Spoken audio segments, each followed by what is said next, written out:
On a le temps. Oui, voilà. Parce que je tiens à vous prévenir que je vais être un peu moins bref que M. Duffoyer et que M. Guérard sur ce budget 2024, Madame le maire, étant donné qu'on est dans un contexte un peu particulier où on va demander un effort important aux Deuillois, l'augmentation de 5% des taxes communaux sur leurs taxes foncières.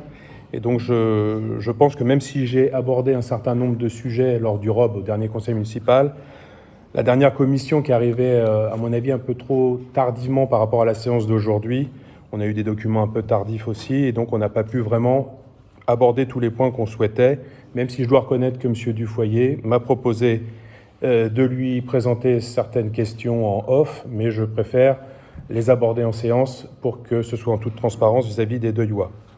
Donc une fois que je vous ai dit ça, on a bien rappelé donc l'augmentation de 5% du taux communal sur la taxe foncière qui représente, alors un coup on nous dit 800 000 euros de recettes, j'avais compris presque 1 million avec Damien Froidure la dernière fois, mais cela ça va venir s'ajouter bien entendu à l'augmentation de la loi de finances de l'État de 3,9%. Donc dans cette optique, on souhaiterait avoir des éclaircissements sur plusieurs points, bien entendu au niveau des dépenses de fonctionnement d'une part, et puis on verra après sur les dépenses d'investissement qui sont bien présentées dans la maquette budgétaire et la note de présentation. Dans les dépenses de fonctionnement, au chapitre 60-42, ne vous inquiétez pas, je n'ai pas relevé tous les points, mais ceux qui me posent question, les achats de prestations de services qui augmentent de plus 160 000 euros par rapport à 2023. Au chapitre 611, là, ce sont les contrats de prestations de services qui augmentent considérablement, qui passent à 874 615 euros, donc plus 500 000 euros par rapport à 2023. Donc on aimerait avoir des explications détaillées sur ces achats de prestations de services et ces contrats de prestations de services, s'il vous plaît.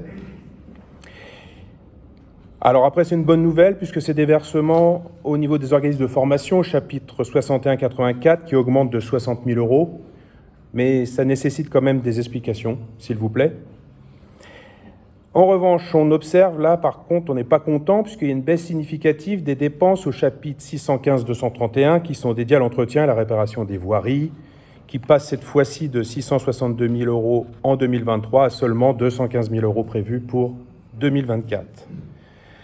On constate aussi au chapitre 62-32 fêtes et cérémonies, l'on passe de 355 766 cette année. L'année dernière, c'était un peu plus de 200 000 euros. Est-ce que c'est dû aux Jeux Olympiques? Très certainement. Voilà. Au chapitre 62-47, au niveau des transports collectifs, et là, on avait un budget de 21 000 euros en 2023 et on bascule à 71 000 euros, plus 50 000 euros en 2024. Pour quelle raison?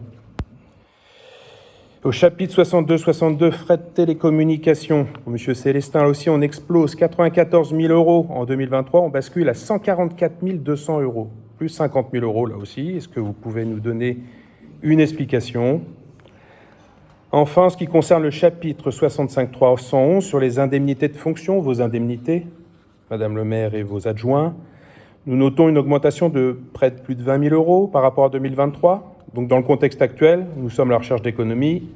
Il est important de souligner que vous n'étiez pas obligé de le faire. Dans les investissements, je serai là pour le coup un peu plus bref. 2 points. Celui qui nous a un petit peu interpellé, c'est le chapitre 21-11 sur l'acquisition de terrains nus. 575 000 euros. Là, je ne comprends pas. Et vous l'avez dit tout à l'heure, très justement, concernant le réseau d'électrification au chapitre 21-534, là par contre c'est vraiment une demande d'explication, puisqu'en 2023 il y a eu 41 000 euros de mémoire, et là on a un reste à réaliser de 715 000 euros, plus 700 000 euros qui viennent s'ajouter en 2024, ça fait 1,5 million.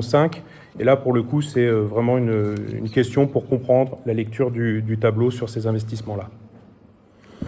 Donc bien entendu, on l'a vu pendant le ROB et on est conscient un peu des défis financiers auxquels la commune est confrontée.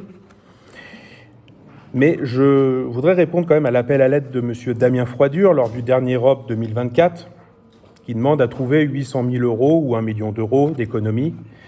Et donc, dans cette optique, nous, on aimerait bien comprendre les raisons derrière les écarts que je vous ai énoncés, tant sur le fonctionnement que sur l'investissement entre 2023 et 2024. Et je propose à Damien Froidure et ou à M. Dufoyer, en dehors de cette séance, de pouvoir discuter justement sur diverses alternatives qui permettraient d'éviter aux Deuillois d'être les dindons de la farce et qui soient là pour pallier à la gestion hasardeuse de nos finances, si vous pouvez me permettre, Madame le maire. En ce qui concerne les investissements récurrents, là, on a eu des beaux tableaux, en effet. Je les trouvais détaillés à la première lecture, mais ça me demande quand même plus de précision. Travaux d'aménagement de logement au 13 rue de Charles de Gaulle, donc c'est au-dessus de la brasserie, pour préciser aux Deuillois, où donc il y aurait donc des appartements, 255 000 €, et des places de stationnement, 75 000 €, c'est une bonne nouvelle. Je me demande si c'est lié aux arbres qui sont en train d'être découpés derrière la future brasserie. Bon, ça nous pose question.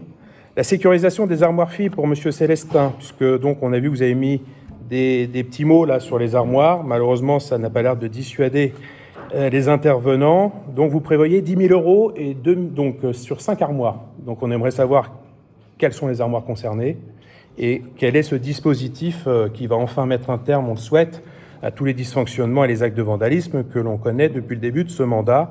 Donc 2 000 € par armoire, ça c'est une bonne nouvelle, mais voilà. Création d'un canipark, très bonne nouvelle aussi, Madame le maire. Je pense que vous allez faire plaisir à beaucoup de Deuillois. En tout cas, nous, on était demandeurs également.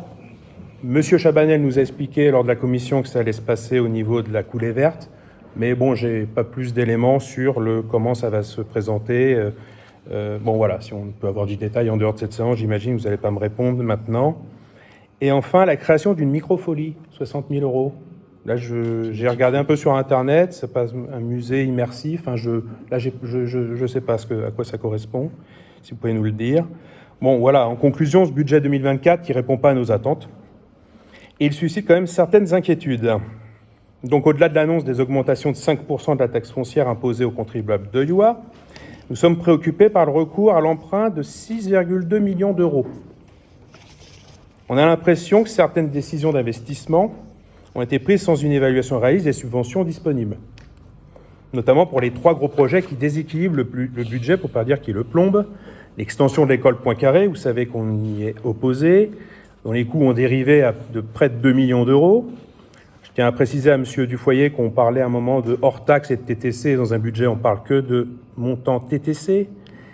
Le centre de social L'Odyssée, dans le projet initial, était évalué à 1,3 million d'euros. Il a été modifié en cours de route. Aujourd'hui, on arrive à une facture finale de 2,8 millions d'euros. Enfin, elle n'est pas finie en plus, c'est vrai. Merci Sylvain.